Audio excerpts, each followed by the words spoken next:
আজকে আপনাদের সামনে খুব গুরুত্বপূর্ণ এবং মর্মাহত একটি বিষয় নিয়ে কথা বলতে আসছি। আমি কথা বলতে পারতেছি না, অসুস্থ। তারপরেও যদি কিছু না বলি তাহলে আপনারা হয়তো আমাকে সন্দেহ করতে পারেন। তাই আমি আমার কিছু কথা আপনাদের সাথে শেয়ার করার প্রয়োজন মনে করলাম। তো বিষয়টা হচ্ছে যে আপনারা দেখতে পাচ্ছেন যে সামাজিক যোগাযোগ মাধ্যমে আমাকে নিয়ে একটা বিষয় ভাইরাল হয়েছে।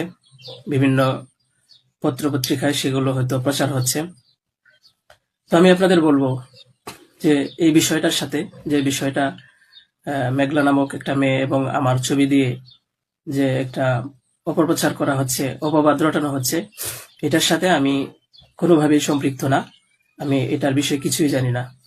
আমি যদি বলি তাহলে বলবো যে এই মেয়েটা আমাদের এখানে পড়াশোনা করেছে, গত বছর পড়েছে এবং এর আগের বছরও পড়েছে।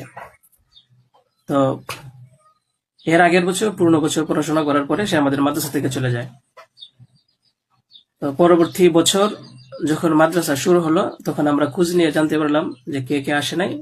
তো যারা যারা আসছে না তাদের মধ্যে সেও একজন ছিল, যে সে এখান থেকে চলে গেছে অন্য কোথাও। তো খবর নিয়ে জানতে পারলাম সে ঢাকা চলে গেছে, তারা বাবা মার সাথে থাকে। বাবা মা সৎ বাবা, এবং মা অন্য কোথাও আগে বিয়ে বসছিল। তো বর্তমান যে বাবা আছে মেঘলা, তার মেয়ে না, বরং আগের বাবার মেয়ে সে। তো সে যখন ঢাকায় চলে গেল আমরা শুনলাম, তখন আমরা কিছু বলি নাই, ঠিক আছে, ঢাকায় তো পড়াশোনা বেশি হয়, তাহলে পড়ুক। আমরা আমাদের ক্লাস শুরু করে দিলাম। কিছুদিন যাওয়ার পরে দেখলাম আবার এই মেয়েটা আমাদের মাদ্রাসায় আসছে। তো আসার পরে জিজ্ঞাসা করা হলো যে কেন, কি অবস্থা, কোথা থেকে আসছো? সে বললো যে ঢাকায় চলে গেছিলাম, এখন নানা ভাই জোর করে নিয়ে আসছে আমারে। আমি আসতে চাইছিলাম না, আমাকে জোর করে নিয়ে আসছে নানা ভাই। দেশবাসী, আমি আপনাদের সাথে শুধু এই কথাটাই বলতে চাই যে যে মেয়েটা এখানে আসতে চাইছিল না, চাচ্ছিল না, তাকে কেন জোর করে আনা হলো? তাকে জোর করে আনার পিছনে কি কারণ ছিল বা তার কি স্বার্থ ছিল? পরবর্তীতে আমরা এটাও জানতে পারি যে এই মেয়েটা তার এই নানার সাথে রাতের বেলা ঘুমায়। সে নিজেই বলছে। কেন বলছে? যখন আমরা জিজ্ঞাসা করলাম যে তুমি হিজাব পরো না, অন্য মেয়েরা হিজাব পরে, তুমি বুরকা পরো না, অন্য মেয়েরা বুরকা পরে, কারণ তার চলাফেরা সম্পূর্ণ আলাদা ছিল। আপনারা চাইলে গ্রামে গিয়ে মাদ্রাসার ছাত্রছাত্রী যারা আছে তাদের সাথে কথা বলে দেখতে পারেন যে সে সম্পূর্ণ আলাদা ছিল।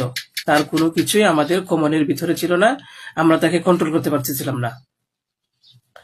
তো সে এইভাবে কিছুদিন থাকার পরে আমরা ভাবলাম যে হয়তো তাকে আমরা রাখতে পারবো না, কারণ আমরা তাকে কন্ট্রোল করতে পারছি না।